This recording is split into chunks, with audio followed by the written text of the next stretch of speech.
Sorry. Good morning, students. Today we will read about human digestive system. But before reading human digestive system, we should know the types of sugar that are present in this world या in this universe that are present inside us or in the plants. ठीक है? So basically 3 type of sugar होते हैं जो मैंने अभी लिखा है बोर्ड में, आपको बताता हूँ. फॉर्मूलेज भी पढ़ लेना और उनके नाम स्पेशली याद कर लेना. ठीक, तो यहाँ अपन जाते हैं. सबसे पहला है मोनोसैकराइड. मोनो मतलब क्या होता है? सिंगल. ये सबसे छोटा शुगर है C6H12O6 जो आप जानते हैं ग्लूकोज के नाम से. तो दिस इज मोनोसैकराइड. और एग्जांपल क्या है? फ्रक्टोज और गैलेक्टोज. फ्रक्टोज, अब फ्रक्ट मतलब फ्रूट, तो फ्रक्टोज किसमें मिलता है? फ्रूट में. गैलेक्टोज मिलता है मिल्क में. ठीक है, ये सबसे सिंपल शुगर है. जब अपना खाना डाइजेस्ट होता है ना, तो ग्लूकोज आपको, मतलब जो फाइनल एंड प्रोडक्ट है वो क्या मिलता है? ग्लूकोज मिलता है. ठीक, उसके बाद डाइसैकराइड.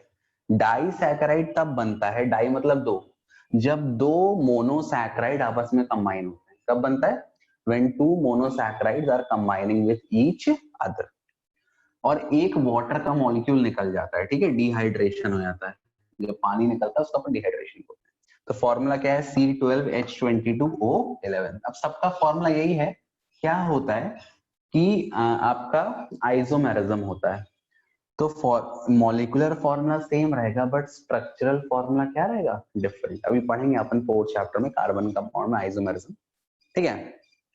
लैक्टोज मिल्क शुगर है. माल्टोज ये आपका गुड़ में पाया जाता है. सुक्रोज सबसे इंपॉर्टेंट, इसको अपन बोलते हैं टेबल शुगर. ये सवाल एक बार पूछा था कौन बनेगा करोड़पति में, कि टेबल शुगर को अपन क्या बोलते हैं. सिंपल नाम पूछा था और 6,40,000 का प्रश्न था. और जो आया था बंदा या बंदी जो भी था, आई डोंट नो, उसको लेकिन ये सवाल नहीं, शायद कोई बननी थी उसको, ये नहीं बना था सवाल. उसने शायद माल्टोज या कुछ लैक्टोज बोल दिया था. मतलब मुझे बनता रहा, तो अगर मैं बता रहता तो मैं उस समय 6,40,000 रुपए जीत जाता. बट हो गया, किस्मत वाली बात है, क्या छोड़ो. तो सुक्रोज होता है टेबल शुगर, जो शक्कर आप लोग खाते हो. क्या फॉर्मूला उस शक्कर का? C12H22O11. फिर आता है पॉली. पॉली मतलब जब दो से ज्यादा मोनोसैकराइड आपस में कंबाइन करते हैं तब आता है पॉली. फॉर्मूला क्या है? C6H10O5 the whole n. Whole n मतलब n की वैल्यू 3 या उससे ज्यादा होगी, क्योंकि 1 या 2 रहेगा तो फिर ये बन जाएगा 3 या उससे ज्यादा. तो कौन कौन से पॉली? स्टार्च, सेल्यूलोज जिसकी सेल वॉल बनी रहती है, और ग्लाइकोजन. अब ध्यान देना, प्लांट किस फॉर्म में खाना स्टोर करते हैं? स्टार्च के फॉर्म में. वो देखा ना, जिनको शुगर रहता है उनके घर में चावल को वो समथिंग पसारते हैं, क्या करते हैं, तो माड़ जैसा सफेद सफेद निकल जाता है, तो वो स्टार्च होता है ना. ये मुश्किल होता है डाइजेस्ट करना सबसे, क्योंकि भाई पॉली है, मतलब कई सारे आपस में ग्लूकोज मॉलिक्यूल जुड़े हैं, तो बॉन्ड को ब्रेक करने में टाइम लगेगा ना.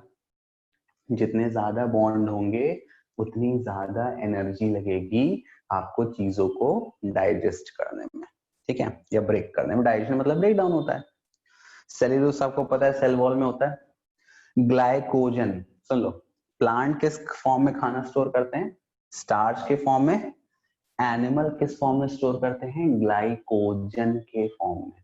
और ये फंक्शन कौन करवाता है? लिवर करवाता है. एक प्रोटीन होता है जिसका नाम है ग्लूकागॉन. ग्लूकागॉन क्या करता है? ग्लूकोज को ग्लाइकोजन में कन्वर्ट करता है और लिवर में और मसल्स में स्टोर करता है. तो देखते हो ना, कई बार आपने 50 मतलब आपने 10 दिन तक खाना नहीं खाया, भले पानी पीते रहो, और 10-15 दिन खाना नहीं खाओ तब भी आप जिंदा रहते हो. तो बॉडी को एनर्जी कहाँ मिलती है? जो लिवर में और मसल्स में जो ग्लाइकोजन स्टोर था वो कन्वर्ट हो जाता है वापस से ग्लूकोज में. तो जो भी आप खाना खाते हो सारा ग्लूकोज में नहीं होता, कुछ ग्लूकोज कन्वर्ट होता है ग्लाइकोजन में, ताकि जब आपको आगे जरूरत पड़े तो आप उसका इस्तेमाल कर सको. ठीक है, ये अपन पढ़ेंगे अभी आगे जब अपन पेनक्रियाज में जाएंगे. इंसुलिन और ग्लूकागॉन का यूज जो अपन पढ़ेंगे. ठीक है, तब तक के लिए इतना ये लिख लो, ये 3 फॉर्मूले है ना. सबसे इंपॉर्टेंट है sucrose, that is stable sugar. General knowledge भी आपका बढ़ जाएगा. क्लियर है बेटा? Now next topic, the most important is human digestive system. ठीक है, सभी ने देखा है डाइजेस्टिव सिस्टम का डायग्राम, छोटे में देखा हुआ क्लासेस में, ठीक है। तो डाइजेशन अपना पूरा कहाँ मतलब स्टार्ट और कंप्लीट कहाँ पे होता है, जिसको अपन बोलते हैं एलिमेंट्री कैनाल या गट बोलते हैं, नहीं बोलते गट फीलिंग आ रही है, गट फीलिंग आना मतलब पूरी बॉडी में ऐसी फीलिंग आ रही है। तो एलिमेंट्री कैनाल स्टार्ट कहाँ से होता है या गट कहाँ से स्टार्ट होता है, माउथ से, और खत्म कहाँ पे होता है, आपके लार्ज इंटेस्टाइन पे। पेल्विक कैविटी छोड़ दो, पेल्विक, अच्छा सुन लो, कैविटी सुन लो, ये बक्कल कैविटी है, यहाँ से ये नेजल कैविटी है, अच्छा और ऊपर सुन लो, ये क्रेनियल कैविटी है जिसमें दिमाग है, फिर ये नेजल कैविटी है जिसमें नोज एंड एवरीथिंग है, फिर माउथ वाला बक्कल कैविटी है, फिर जहाँ पे चेस्ट है वो थोरैसिक कैविटी है, जहाँ पे आप मेरा स्टमक है, और जहाँ मेरा ये इंटेस्टाइनल नॉल है वो एब्डोमिनल कैविटी है, और उसके नीचे जहाँ पे आपके रिप्रोडक्टिव ऑर्गन है वो पेल्विक कैविटी है। इतनी कैविटी होती है बॉडी। तो जो आपका डाइजेस्टिव सिस्टम है वो कहाँ से, या एलिमेंट्री कैनाल कहाँ से, बक्कल कैविटी से। नाक से तो खाना खाते नहीं हो, बक्कल कैविटी से चालू होता है, फिर ईसोफेगस या फूड पाइप आ गया, फिर स्टमक आ गया, एब्डोमिनल कैविटी, स्टमक के बाद स्मॉल इंटेस्टाइन आ गया, और फिर आ गया लार्ज इंटेस्टाइन, और एनस पे जाके खत्म होता है, जो लार्ज इंटेस्टाइन का एग्जिट पॉइंट है। ठीक, this is the alimentary canal. और एक चीज और ध्यान रखना, डाइजेशन माउथ से ही स्टार्ट हो जाता है, ठीक है। तो सबसे पहले अपन शुरू करते हैं digestion in human being. Diagram में एक बार स्क्रीन शेयर कर दूंगा, आप लोग देख लेना, ठीक। अब एक बार ध्यान रखना बेटा, ये कभी बोर्ड एग्जाम में पूरा लिखने को नहीं आता, ये पूरा डाइजेशन का एक्सप्लेन करो।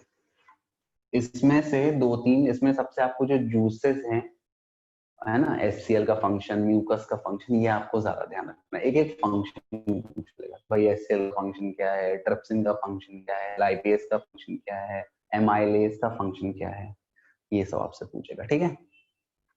सबसे पहले कहां से स्टार्ट होगा डाइजेशन, बक्कल कैविटी से। बक्कल समझ गए, मुंह।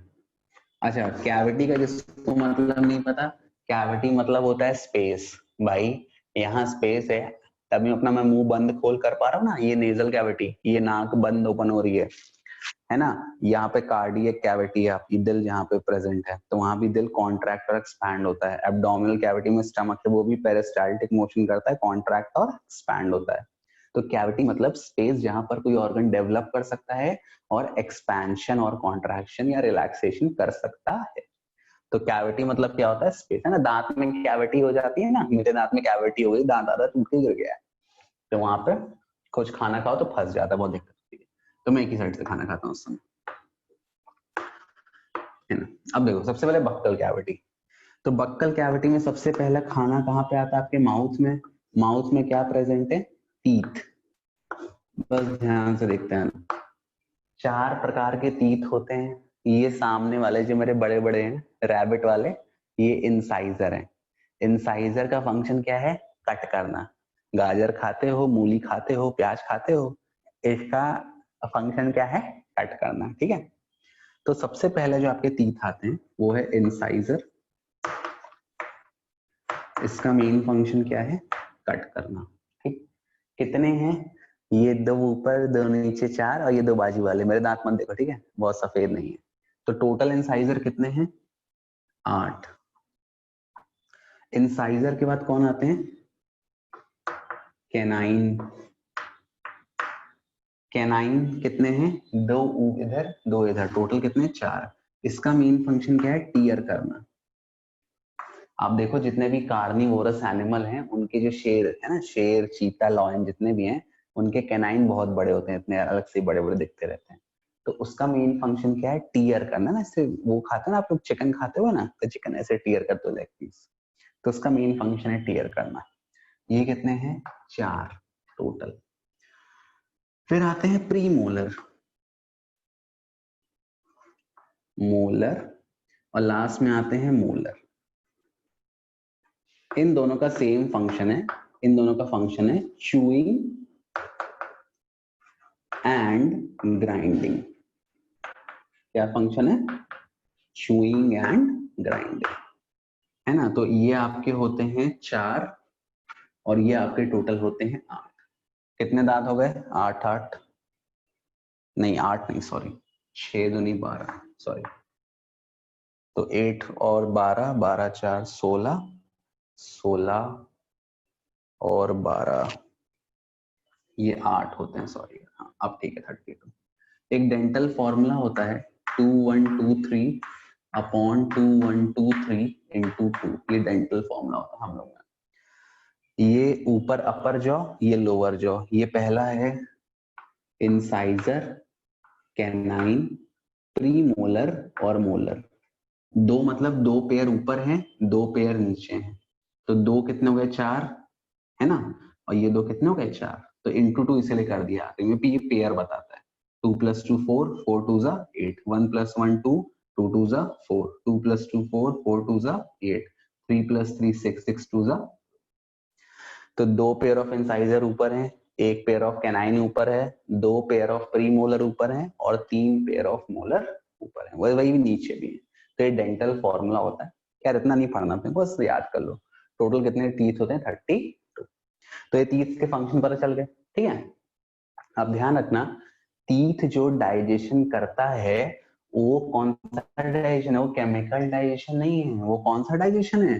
Teeth is performing mechanical digestion, बस फूड को ब्रेक डाउन कर रहा है, केमिकली नहीं, फिजिकली। तो इसको मैकेनिकल डाइजेशन कहते हैं, ठीक है। 1 नंबर का सवाल पूछ लेता है, what type of digestion is done by teeth या टूथ? कौन सा डाइजेशन है? Mechanical digestion. अब ये जो पूरे प्रोसेस है ना, कटिंग, टीयरिंग, च्यूइंग, ग्राइंडिंग, इस पूरे प्रोसेस को अपन अंग्रेजी भाषा में बोलते हैं मैस्टिकेशन। बायोलॉजिकल वर्ड है मैस्टिकेशन ऑफ फूड, मतलब फूड को टीयर करना, कट करना, चू करना, ग्राइंड करना, उसको बोलते हैं मैस्टिकेशन। तो ये आप एक वर्ड याद कर लो, teeths are responsible for mastication. मतलब इतने कुछ लिखने से अच्छा ये चारों शब्द एक ही मीनिंग में आपके समा जाते हैं, मैस्टिकेशन ऑफ फूड। इतना क्लियर है सभी को टीथ का function? Now, in buccal cavity, there are present salivary gland. Salivary gland क्या secrete करता है? सलाइवा, ठीक है। सलाइवा में 99.5% पानी होता है और बाकी 0.5% मिनरल, विटामिन और ये सब होता है। और एक एंजाइम होता है जिसको बोलते हैं सलाइवरी एमाइलेज या टाइलिन, ठीक है। तो saliva contains an enzyme called salivary amylase और टाइलिन। सुन लो ना, ये पी साइलेंट है टाइलिन में, ठीक है। अब सलाइवरी एमाइलेज या टाइलिन का मेन फंक्शन क्या है? वैसे तो 2-3 फंक्शन है, जो सबसे मेन फंक्शन है वो है आपका इट कन्वर्ट्स टाइलिन, ठीक है। ये क्या करता है? Digestion of starch. अपन जो खाना खाते हैं, जो ग्रीन प्लांट को खाते हैं, उसमें शुगर किस फॉर्म में स्टोर है? स्टार्च के फॉर्म में। मुझे स्टार्च को फाइनली ब्रेक करना है ग्लूकोज में, तभी तो एनर्जी मिलेगी। तो स्टार्च को ब्रेक करता है माल्टोज में। स्टार्च क्या था अभी मैंने बताया? पॉलीसैकेराइड। माल्टोज क्या है? डाइसैकेराइड, ठीक है। तो स्टार्च को कन्वर्ट करता है माल्टोज में। और क्या करता है सलाइवा? खाने को सॉफ्ट और पोरस बनाता है, ठीक। तो it also makes the food soft and porous. अच्छा, सलाइवा का जो पीएच है, पीएच का फुल फॉर्म होता है पोटेंशियल ऑफ हाइड्रोजन। पीएच बताता है कोई चीज एसिडिक है या बेसिक है। एसिडिक कब होगा? जब पीएच की वैल्यू 7 से कम होगी। बेसिक कब होगा? जब पीएच की वैल्यू 7 से ज्यादा होगी लेकिन 14 या उससे कम। और अगर 7 है तो क्या होगा? न्यूट्रल। जैसे वाटर न्यूट्रल है तो जनरली वाटर का पीएच कितना आना चाहिए? 7 आना चाहिए, ठीक है। तो जो सुन लो, एक चीज और है ना, मुंह से लेकर स्टमक तक सब एसिडिक है और स्टमक के नीचे बेसिक है। मतलब जब पेनक्रियाज में जाओगे, इंटेस्टाइन में जाओगे, तो यहाँ सारी चीजें बेसिक हैं। मुंह से लेकर स्टमक तक जितने भी आपके जो सीक्रेशन है वो सब कैसे है, एसिडिक है। इसका पीएच समथिंग होता है 6.8। सलाइवा तो अच्छा पीएच एसिडिक है, एसिड है तो कुछ बैक्टीरियाज को भी किल करने में हेल्पफुल होता है। तो क्या होता है, saliva, salivary gland they secrete saliva, saliva contains salivary amylase और टायरिन। अच्छा एक बात ध्यान है ना, जहां भी एमाइलेज दिया होगा, क्या दिया होगा, एमाइलेज, एमाइलेज किसको डाइजेस्ट करेगा, कार्बोहाइड्रेट। जहां भी लाइपेज दिया होगा, क्या दिया होगा, लाइपेज, लाइपेज किसको डाइजेस्ट करेगा, फैट को। और जहां भी इन शब्द आए, ट्रिप्सिन, रेनिन और प्रोरेनिन, तो वही हो गया ट्रिप्सिन, रेनिन, अरे कौन कौन, पेप्सिन, जहां भी इन शब्द आता है ना, पेप्सिन, ट्रिप्सिन, ये सब प्रोटीन को डाइजेस्ट करते हैं, ऐसे ध्यान रखना। तो amylase will always digest carbohydrate and lipase will always digest fat. But mouth में केवल किसका केमिकल डाइजेशन होता है, स्टार्च का। यहाँ पर प्रोटीन और फैट का डाइजेशन नहीं होता है, केवल किसका होता है, स्टार्च का। ठीक है, क्लियर है इतना, ये स्टार्च का फंक्शन, स्टार्च बोला हूं सॉरी, सलाइवरी ग्लैंड का फंक्शन और सलाइवा का फंक्शन। स्टार्च को कन्वर्ट करता है, ब्रेक डाउन करता है माल्टोज में। पहले पॉलीसैकेराइड था, अब इसने क्या बना दिया, डाइसैकेराइड। ठीक है, छोटा बना दिया उसने। क्लियर है, आगे बढ़े नेक्स्ट।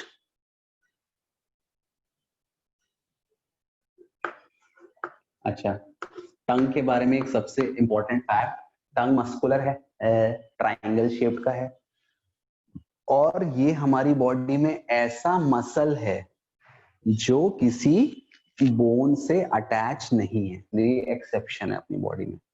तो कई बार पूछ लेता है कहीं घुमा फिरा के कि ऐसा मसल बताओ जो किसी बोन से अटैच नहीं है, तो वो कौन सा मसल है, टंग। ठीक है, कार्टिलेजियस टिश्यू का बना है ये आपका, and it is not attach to any of the bones. ठीक, अब टंग का मेन फंक्शन क्या है, टंग आपका जो है बहुत सारे फंक्शन है। एक तो टेस्ट बर्ड्स हैं, तो टेस्ट बर्ड्स क्या करवाते हैं, it helps us to taste the food. ठीक, दूसरा फंक्शन है, it mixes saliva with masticated food. Mastication पता चल गया ना क्या है मैस्टिकेशन, वही chewing, grinding, cutting. Masticated food and forms bolus. Bolus, bolus क्या होता है, जब ऐसे आप खाना खाते हो, मैंने बताया था पहले, फिर से एक बार सुनो। कभी आप खाना खाते हो, ऐसे रोटी खाते रहना आज घर में दोपहर में, और चबाते बाते उसको रोटी को ऐसे निकाल देना, तो आप देखना जो भी आपने खाना खाया है वो एक राउंड स्फेरिकल ऑब्जेक्ट में, पिंडी ऐसे नहीं, पिंडी बना के खाते हैं चावल की, आप लोग पता नहीं क्या बोलते हो, ऐसे साउथ इंडियन लोग खाते हैं ऐसे ऐसे करके, तो वो एक राउंड स्फेरिकल फॉर्म में कन्वर्ट हो जाता है, वो होता है बोलस। बोलस में कन्वर्ट होना क्यों जरूरी है, क्योंकि जब फूड पाइप से मूव करे तो आसानी से मूव करे, क्योंकि जितने भी ऑब्जेक्ट सर्कुलर हैं या स्फेरिकल हैं उनका फ्रिक्शन क्या होता है, मिनिमम। इसीलिए गाड़ियों के जो टायर भी कैसे होते हैं, सर्कुलर, रोलिंग फ्रिक्शन सबसे कम होता है। नहीं तो अपन तो गाड़ी के टायर स्क्वायर ही बना सकते थे ना, बट क्या स्क्वायर टायर चलता, नहीं चल पाता, बहुत फ्रिक्शन होता। तो बोलस क्या होता है, it is round spherical, round and spherical form of masticated food. तो ये कौन मदद करता है बनाने में, टंग, ऐसे ऐसे खाते हो ना। अच्छा, और क्या फंक्शन है टंग का, दांतों को साफ रखता है, ठीक, टेस्ट करवाता है, मतलब ये दो मेन फंक्शन है, बाकी तो पेरिफेरल फंक्शन है, आपको बस डाइजेशन से रिलेट करना है। तो टंग तो पहला टेस्ट बर्ड्स है, टेस्ट करवाता है, और दूसरा सलाइवा को मिक्स करता है मैस्टिकेटेड फूड के साथ, और क्या फॉर्म करता है, बोलस। आज घर में करके देखना, खाते खाते खाना ऐसे निकाल लेना, तो देखना ऐसे गोल गोल पिंडी जैसा स्फेरिकल ऑब्जेक्ट मिलेगा आपको। ठीक है, आगे बढ़े नेक्स्ट टॉपिक में। अच्छा, इसके बाद आपका आता है फूड पाइप। ठीक, अच्छा एक बात ध्यान देना, जो फूड पाइप है और जो विंड पाइप है आपका ट्रैकिया है ना, विंड पाइप, एक समय ऐसा आता है जब दोनों का एक कॉमन ओपनिंग मिलता है। ठीक है, तो हम जनरली क्या चाहते हैं कि हमारा खाना पेट में जाए, लंग्स में ना चला जाए। ठीक है, तो जब भी हम डाइजेस्ट करते हैं खाने को, अपने अंदर लेते हैं खाने को, तो विंड पाइप के ऊपर एक पतला सा कार्टिलेजस टिश्यू होता है जिसका नाम होता है एपिग्लॉटिस। अब ये सब आपकी किताब में नहीं दिया है, मैं एक्स्ट्रा नॉलेज के लिए बता रहा हूँ। एपिग्लॉटिस ऐसे फ्लैप लाइक स्ट्रक्चर होता है, बंद रहता है, खुलता है, बंद होता है, खुलता है। तो जब भी अपन खाना खाते हैं और पानी पीते हैं तो अपने आप आपका एपिग्लॉटिस क्या होता है, ट्रैकिया या विंड पाइप के ऊपर बंद हो जाता है ताकि खाना और पानी आपके लंग्स में ना जाए। ठीक है, तो ये एपिग्लॉटिस का फंक्शन होता है। कभी कोई पूछ लिया कि व्हाट इज एपिग्लॉटिस, तो epiglottis is a cartilaginous tissue present over the windpipe, and whenever we are eating or drinking it shuts down the windpipe so that food and water cannot enter inside it. नहीं तो खाना पानी जा सकते हैं भाई। सांस भी अपन ऐसे ही लेते हैं ना, ये नेजल का पार्ट और यहाँ पे दोनों मिलते हैं एक पॉइंट पे। तो एपिग्लॉटिस इंश्योर करता है कि भैया खाना पानी इसमें ना चला जाए। ठीक है, अच्छा देखो, अब आ गया आपका फूड पाइप, या ऐसे अपन बोलते हैं ईसोफेगस। ठीक, अब इस सबसे पहला ये कैसा है, सिलेंड्रिकल है, सिलेंड्रिकल है, मस्कुलर है। लेंथ इसका कितना होता है, मतलब 22 से 25 सेंटीमीटर, अडल्ट की मैं बात कर रहा हूँ। ठीक है, जनरली 25 सेंटीमीटर तक होता है। अब ये क्या करता है, it is a junction between the mouth and stomach, mouth और स्टमक को जोड़ता है, माउथ और स्टमक का जंक्शन है या पैसेज है। ठीक है, इट इज पैसेज या junction between mouth and stomach. अब ईसोफेगस में खाना आपका मूव करता है। अब मैंने बताया जब भी कोई चीज कहीं से मूव करेगी तो अपन क्या चाहते हैं, फ्रिक्शन मिनिमम हो।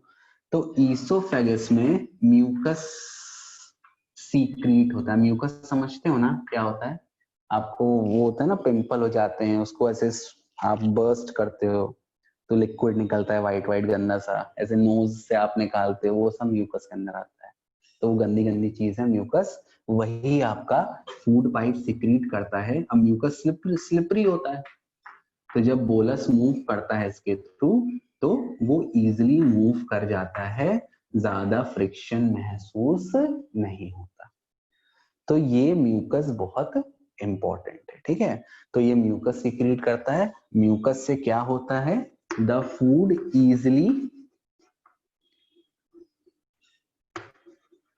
Easily passes down. ये जो बोलस है इसको बोलस ही बोलना, bolus easily passes down through the food pipe and it reaches the stomach. अच्छा एक चीज और, अपने आप नहीं ग्रेविटी से मूव कर जाता। इसमें सबसे इंपॉर्टेंट चीज आपको ध्यान रखनी है, और ये सवाल बोर्ड एग्जाम में कई बार पूछा गया है, इसको ध्यान से पढ़ लेना। इसमें एक मोशन होता है जिसका नाम है पेरिस्टैल्टिक मूवमेंट। क्या होता है, पेरिस्टैल्टिक मूवमेंट। अब ध्यान रखना, पेरिस्टैल्टिक मूवमेंट जो है उसको क्या बोलते हैं, दिस इज कॉन्ट्रैक्शन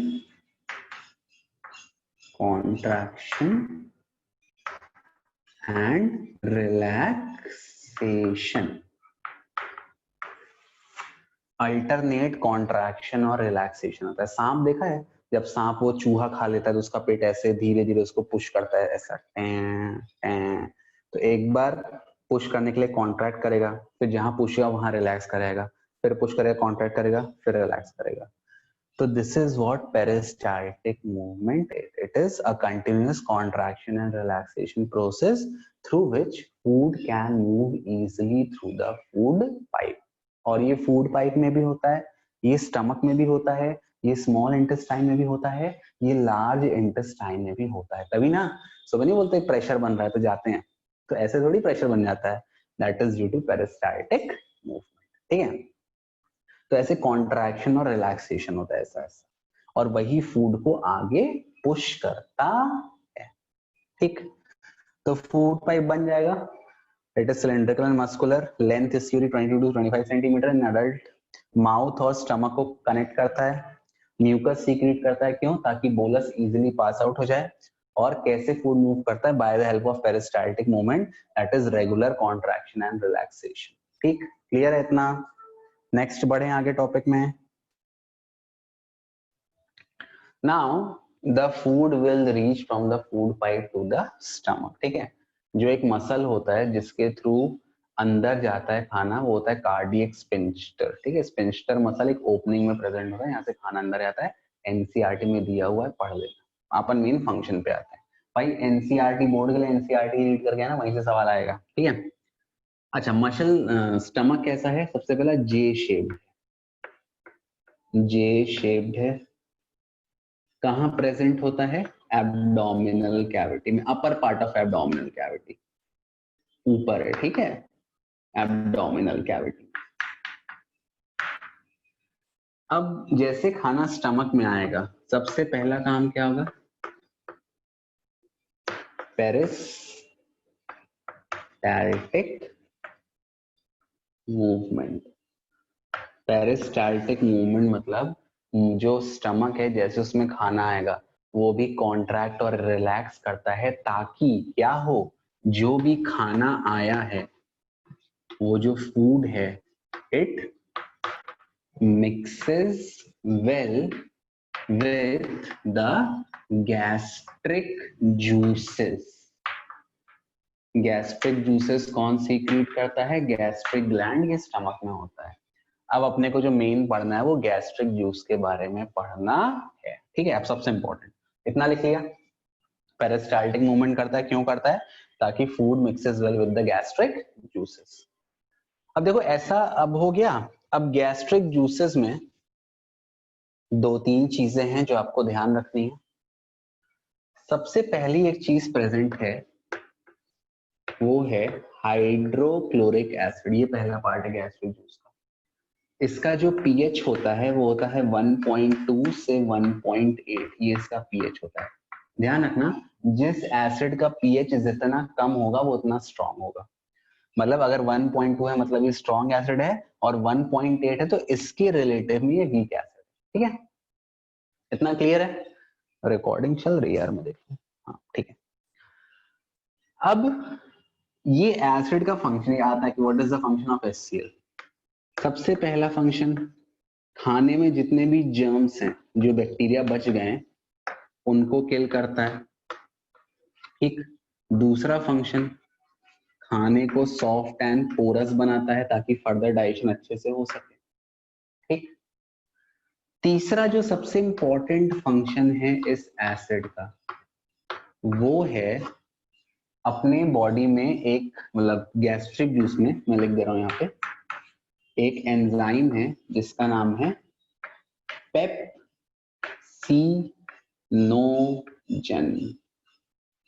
अब जेड है कि जी है? जेड आता है, चलो जो भी आता है. पेप्सिनोजन, जी आता है शायद. पेप्सिनोजन या इसको पेप्सिन अपन बोलते हैं.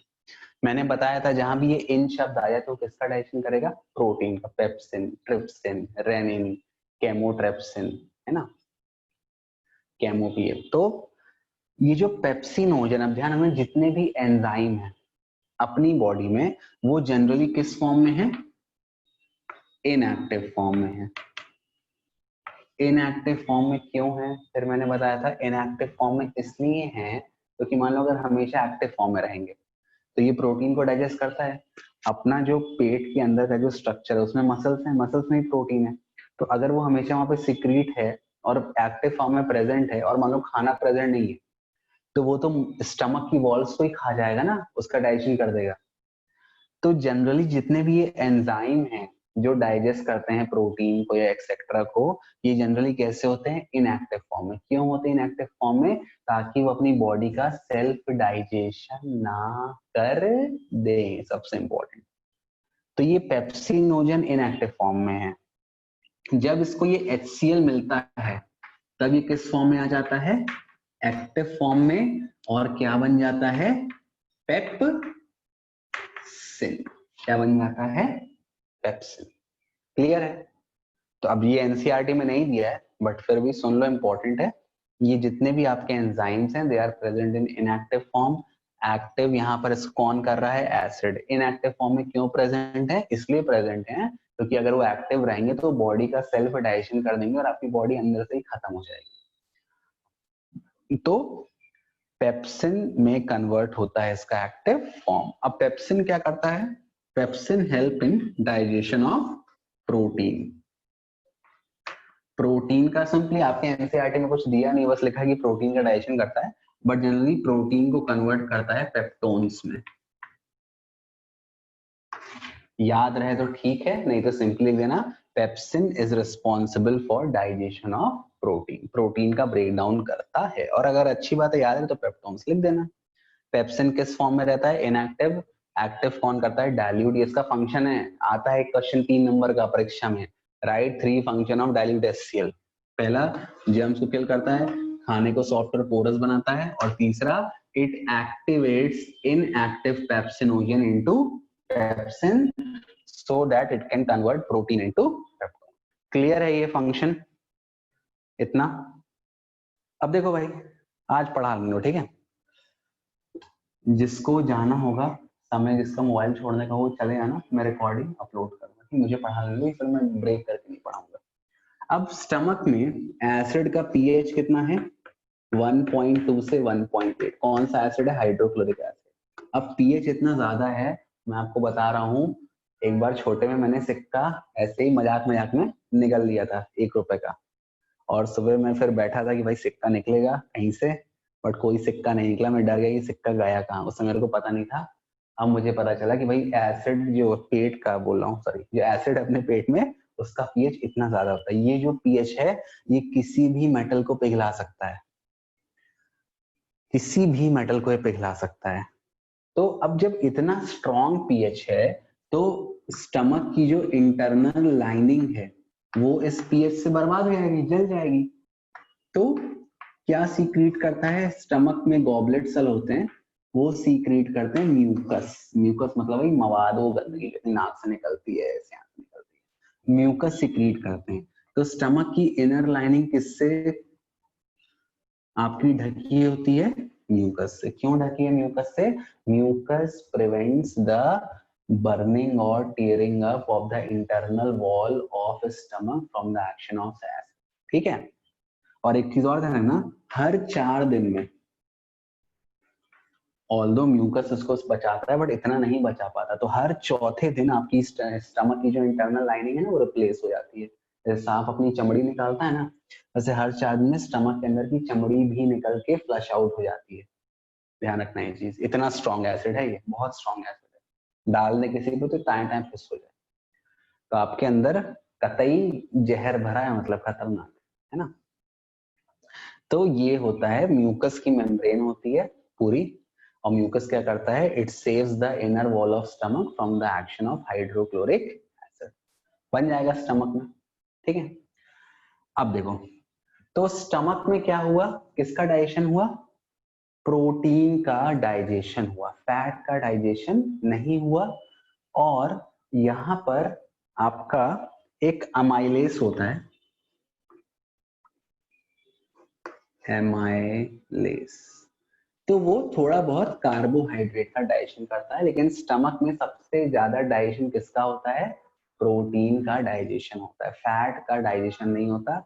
और कार्बोहाइड्रेट का भी मिनिमम डाइजेशन होता है। सबसे ज्यादा किसका होता है? प्रोटीन का। ठीक है, ध्यान रखना। अब ये जो आपका फूड है जो स्टमक से निकल के अब कहाँ जाएगा? इंटेस्टाइन में। ठीक, क्लियर है म्यूकस का फंक्शन बेटा?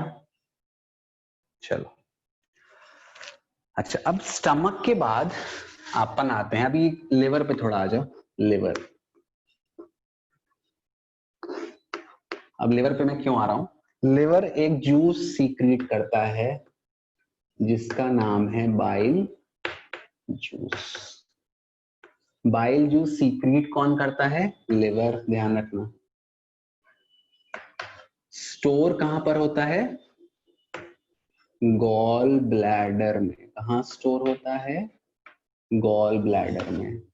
और फिर गॉल ब्लैडर इस जूस को कहां पे आपको फ्लश आउट करता है? Small intestine.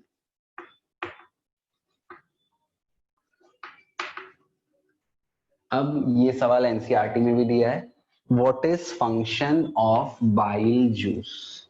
बहुत इंपॉर्टेंट। तो बाइल जूस क्या करता है? सब बस एक वर्ड है, इमल्सिफिकेशन।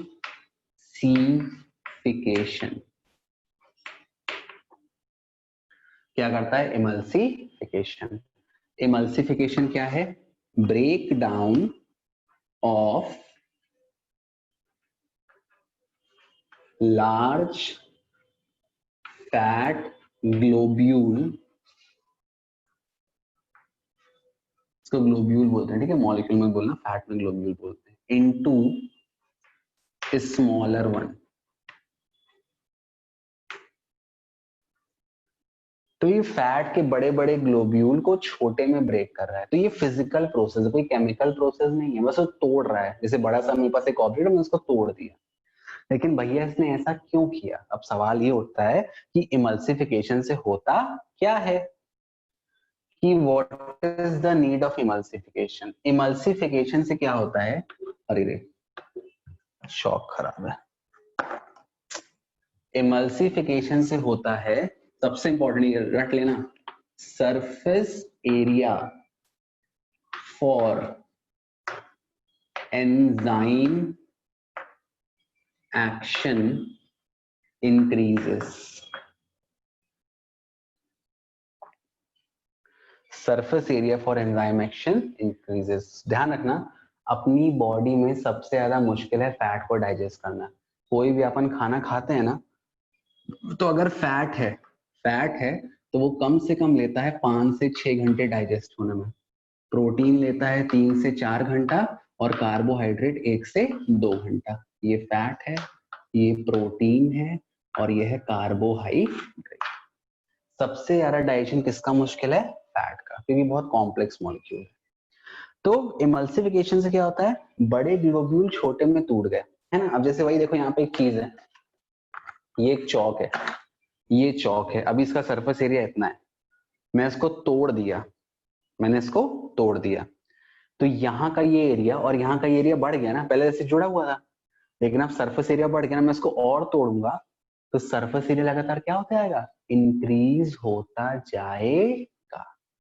तो बड़े मॉलिक्यूल को, बहुत बड़ा मॉलिक्यूल है, उसको छोटे छोटे मॉलिक्यूल में अगर मैं ब्रेक कर दूंगा तो उसका सरफेस एरिया बढ़ जाएगा, और जितना ज्यादा सरफेस एरिया होगा उतने ज्यादा एंजाइम उस पर एक्ट करेंगे और उतनी जल्दी उसको तोड़ देंगे, मतलब डाइजेस्ट कर लेंगे। तो इमल्सिफिकेशन में क्या है? It is the breakdown of large fat globules into smaller one. Due to this the surface area for enzyme action increases so that fat can be digested easily. Clear है ये चीज सभी को? बहुत इंपॉर्टेंट है, आता है बोर्ड एग्जाम में। What is emulsification of fat? कौन करता है? Bile juice. बाइल को सीक्रेट कौन करता है? लिवर। स्टोर कहां होता है? गॉल ब्लैडर में। और बाइल को पंप कहां करते हैं? स्मॉल इंटेस्टाइन में। और वो कौन सा पार्ट होता है? डिओडिनम होता है। डिओडिनम, खैर इतना मत पढ़ो, डिओडिनम, इलियम, जैजुनम, है ना, फिर सीशम, रेक्टम, एनस, वो सब बहुत ज्यादा हो जाएगा, लेकिन इतना आपको पता होना चाहिए। क्लियर है? बाइल जूस का फंक्शन रट लेना, पक्का आता है, very important for board examination. आगे बढ़े, नेक्स्ट पार्ट इज पेनक्रियास। अब पेनक्रियास क्या करता है? ये भी सीक्रेट करता है पेनक्रियाटिक जूस। पेनक्रियाटिक जूस का आपका जो मेन पार्ट है वो क्या होता है? एक होता है ट्रिप्सिन, ट्रिप्सिन। जनरली ये किस फॉर्म में होता है? ये होता है ट्रिप्सिनोजन के फॉर्म में। किस फॉर्म में होता है? ट्रिप्सिनोजन। अब पेनक्रियाट, ये जो ट्रिप्सिनोजन है ये पेनक्रियास ने सीक्रेट किया। फिर अच्छा कहाँ सीक्रेट करता है? सीक्रेट करता है स्मॉल इंटेस्टाइन में। सुन लो, जो लार्ज इंटेस्टाइन है वहां पे कुछ नहीं होता, वहां पे केवल पानी एब्जॉर्ब होता है। सारे काम कहाँ पे होंगे? स्मॉल इंटेस्टाइन में। अब ये ट्रिप्सिनोजन भी कैसा है? इनएक्टिव है। इसको एक्टिव कौन बनाता है? इसको एक्टिव बनाता है इंटेस्टाइनल जूस। कौन एक्टिव बनाता है? Intestinal juice. अब इंटेस्टाइनल जूस कौन सीक्रेट करता है?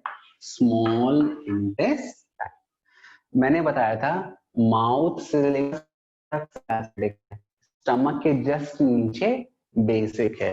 तो इंटेस्टाइनल जूस है, इसका जो पीएच होता है वो 8 समथिंग होता है। पेनक्रियाटिक जूस का जो पीएच है वो 8.3, मतलब सब बेसिक है।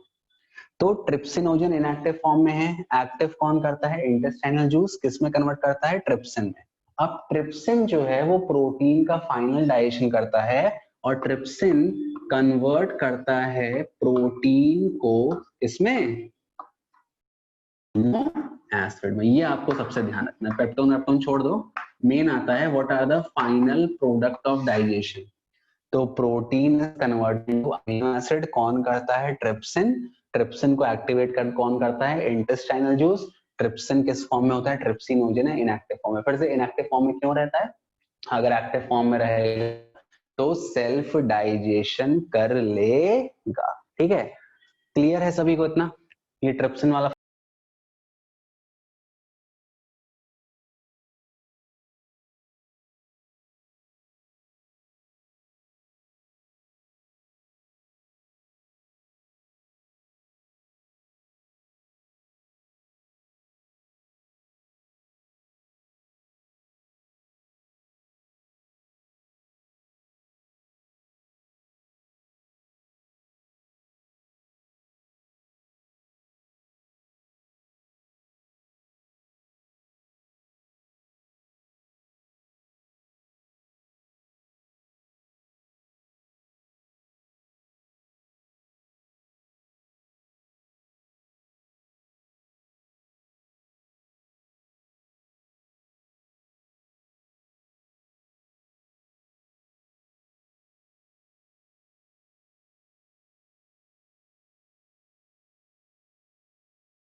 सो पेनक्रियाज में सबसे पहला क्या होता है, ट्रिप्सिन होता है। ट्रिप्सिन इनएक्टिव फॉर्म में होता है, किस फॉर्म में होता है, ट्रिप्सिनोजन के फॉर्म में। ट्रिप्सिन को एक्टिवेट कौन करता है, इंटेस्टाइनल जूस, ठीक, इंटेस्टाइनल जूस एक्टिव करता है, फिर वो ट्रिप्सिन बन जाता है। ट्रिप्सिन फाइनली प्रोटीन को ब्रेक करता है अमीनो एसिड में। फिर पेनक्रियाटिक जूस में एक और चीज होती है जिसको अपन बोलते हैं पेनक्रियाटिक अमाइलेज। पेनक्रियाटिक अमाइलेज और इंटेस्टाइनल जूस मिलके कार्बोहाइड्रेट को कन्वर्ट करते हैं ग्लूकोज में। कार्बोहाइड्रेट मतलब क्या हो गया, स्टार्च। मैंने बताया था जहां भी अमाइलेज है मतलब कार्बोहाइड्रेट, ठीक है। अच्छा, एक चीज और ध्यान देना कि जैसे स्टार्च है, माउथ में आपका कन्वर्ट हुआ था, उसमें क्या बोलते हैं, माल्टोज में। तो जो इंटेस्टाइनल जूस है ना, इसमें भी बहुत, इसमें माल्टेज होता है, सुक्रेस होता है, लैक्टेज होता है। तो माल्टेज माल्टोज को ग्लूकोज में करता है, सुक्रेस सुक्रोज को ग्लूकोज में करता है, लैक्टेज लैक्टोज को ग्लूकोज में करता है। तो कई सारे जूसेस होते हैं, उतने सारे अपने को नहीं पढ़ने, क्लास 10th है, बस पता होना चाहिए आपको, ठीक है। तो पेनक्रियाटिक अमाइलेज और इंटेस्टाइनल जूस मिलके कार्बोहाइड्रेट या स्टार्च को कन्वर्ट करते हैं ग्लूकोज में। और जो फैट है उस पे कौन एक्शन करता है, लाइपेज एक्शन करता है। लाइपेज फैट को कन्वर्ट करता है फैटी एसिड एंड ग्लिसरॉल में। तो आपको मेन क्या ध्यान रखना है, सवाल आता है क्वेश्चन में, what are the end product of digestion. तो क्या लिखोगे, protein is converted into amino acid with the help of trypsin, starch is converted into glucose with the help of amylase या pancreatic amylase, fat is converted into fatty acid and glycerol with the help of pancreatic lipase। तो pancreas बहुत important organ है अपनी body में, pancreas के बिना कुछ काम नहीं करेगा, ठीक है। और मैंने क्या बताया था, स्टमक के नीचे जैसे अपन जाएंगे, स्टमक के नीचे सब कुछ बेसिक है। पेनक्रियाटिक जूस का पीएच 8 है, इंटेस्टाइनल जूस का पीएच 8.3 समथिंग है। तो उसके नीचे सब कुछ बेसिक है स्टमक के, और स्टमक से लेकर ऊपर तक सब क्या है, एसिडिक। तो आपको ये मेन चीजें ध्यान रखनी है। फिर क्या होता है, अब फूड डाइजेस्ट हो गया। अब फिंगर लाइक जो आपकी स्मॉल इंटेस्टाइन की जो वॉल होती है, आपका स्मॉल इंटेस्टाइन है, इसकी जो वॉल है, यहाँ पे प्रेजेंट होते हैं विली। विली क्या है, they are finger like projection, finger like. अब वही चीज है, फिंगर ऐसा हुआ तो ऐसा खुला टाइप, क्या हुआ, ये उंगलियां बंद है, अभी सरफेस एरिया कितना है, इतना है, मैंने उंगलियां खोल दी, ये सरफेस एरिया बढ़ गया ना, बढ़ा कि नहीं। तो villi are finger like projection. तो फिंगर लाइक प्रोजेक्शन से क्या होता है, surface area for absorption increases, और ज्यादा से ज्यादा आपके जो आपके डाइजेस्टेड पार्टिकल्स हैं वो अब्सॉर्ब होते हैं विली में। विली में आपकी ब्लड वेसल होती हैं, वो ब्लड वेसल इस डाइजेस्टेड फूड को पूरी बॉडी में ले जाती है, सेल तक, और सबको न्यूट्रिशन मिलता है। तो ये आता है villi. It is also most important question board examination. ये अब जो मैं लास्ट में पढ़ा ना सबसे इंपॉर्टेंट है। तो what are villi? They are finger-like projection present in the wall of small intestine.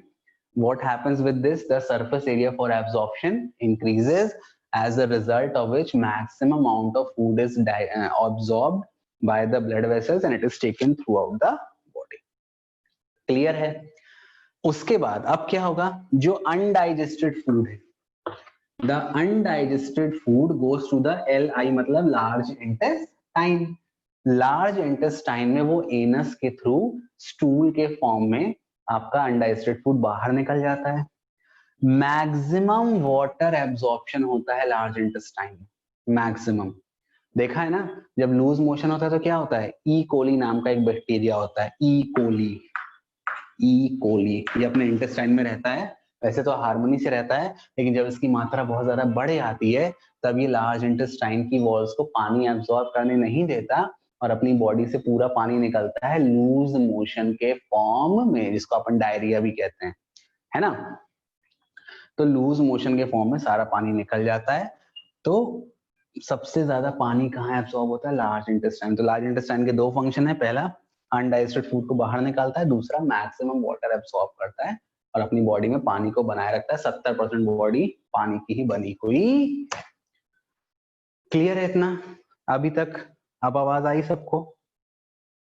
Is it अब देखो एक लास्ट चीज जो बची वो है पेनक्रियास का एक और फंक्शन। अभी अपन ने देखा पेनक्रियाज ने पेनक्रियाटिक जूस सिक्रीट किया, कहां सिक्रीट किया? स्मॉल इंटेस्टाइन में। दो प्रकार के ग्लैंड होते हैं बॉडी में, एक होता है एंडोक्राइन और एक होता है एक्सोक्राइन। ठीक, एक्सोक्राइन मतलब साइट जहां पे जरूरी है केवल वहां पे, जैसे पसीना निकलता है तो पसीना सीधे यहाँ पे स्वेट ग्लैंड है, स्किन पे आ गया, तो ये साइट ऑफ नेसेसिटी पे जो चीजें सिक्रीट होती हैं तो वो होता है एक्सोक्राइन। तो जब पैनक्रियाज ने पैनक्रियाटिक जूस को इंटेस्टाइन में सिक्रीट कर दिया तब वो कौन सा ग्लैंड बनता है? एक्सोक्राइन। तो जब पैनक्रियाज पैनक्रियाटिक जूस सिक्रीट करता है जहां पे साइट ऑफ नेसेसिटी है तो वो क्या कहलाता है? एक्सोक्राइन। लेकिन पेनक्रियास दो जूस और सिक्रीट करता है, एक होता है इंसुलिन और दूसरा होता है ग्लूकागॉन। एक होता है इंसुलिन, दूसरा होता है ग्लूकागॉन, और ये दोनों कहां पे होते हैं? सीक्रेट ब्लड में। तो सुन लो, एंडोक्राइन ग्लैंड क्या है? Those who secret the hormones in blood. और एक्सोक्राइन ग्लैंड क्या है? Those who secret the hormone at the site of necessity. तो एक्सोक्राइन के एग्जांपल क्या है? स्वेट ग्लैंड हो गया, टीयर ग्लैंड हो गया, ये सब बस साइट ऑफ नेसेसिटी जहां पे चाहिए वहां पे करते हैं, पूरी बॉडी में नहीं करते। और एंडोक्राइन क्या करते हैं? ब्लड में करते हैं, तो फिर वो हार्मोन पूरी बॉडी में जाता है। जैसे ग्रोथ हार्मोन है भाई, ग्रोथ हर जगह चाहिए ना, तो वो ब्लड में सीक्रेट होता है। तो जो पेनक्रियाज है ना, it is exocrine gland as well as endocrine gland. एक सवाल आता है, name one gland which is exocrine as well as endocrine, वो कौन है? पेनक्रियाज, सबसे इंपॉर्टेंट पेनक्रियाज। ठीक है, तो अपने को मेन पढ़ना है इंसुलिन और ग्लूकागॉन। पढ़ा है ना? इंसुलिन के इंजेक्शन लगते हैं डायबिटीज के पेशेंट को। इंसुलिन का मेन फंक्शन है, इंसुलिन क्या करता है? ब्लड शुगर लेवल कंट्रोल करता है। इंसुलिन का मेन फंक्शन है, ये ग्लूकोज को कन्वर्ट करता है ग्लाइकोजन में। मैंने अभी पढ़ाते हुए शुरुआत में बताया था कि ऐसे प्लांट में ग्लूकोज स्टार्च के फॉर्म में स्टोर होता है, हमारी बॉडी में ग्लूकोज किस फॉर्म में स्टोर होता है? ग्लाइकोजन के फॉर्म में। कहाँ पे स्टोर होता है? लिवर में होता है और मसल्स में होता है। तो वही मैंने बताया कि जब हम खाना नहीं खाते हैं तब भी हम 10-15 दिन जिंदा रह जाते हैं। क्यों? क्योंकि जो ग्लूकागॉन स्टोर है लिवर और मसल में, फिर वो यूज होना शुरू होता है। तो इंसुलिन का मेन फंक्शन क्या है? To convert glucose into glycogen, ताकि ब्लड शुगर लेवल कम रहे, शुगर का लेवल ज्यादा ना हो जाए। क्योंकि अगर शुगर का लेवल ज्यादा हो जाएगा तो फिर ब्लड आपका थिक हो जाएगा, फिर कोलेस्ट्रॉल बढ़ जाएगा, आपका जो ब्लड प्रेशर है वो बढ़ जाएगा, बहुत सारी दिक्कतें आपको हो जाएगी। तो इंसुलिन का मेन फंक्शन क्या है? To convert glucose into glycogen and store it in the liver and muscle. अब दूसरा है ग्लूकागॉन। ग्लूकागॉन ये भी इंसुलिन सीक्रेट करता है ब्लड में। इसका फंक्शन जस्ट उल्टा है। अब ये मैंने 10 दिन खाना नहीं खाया, मेरी बॉडी में बिल्कुल खाना नहीं, ग्लूकोज बिल्कुल नहीं है, तो ग्लूकागॉन क्या करेगा?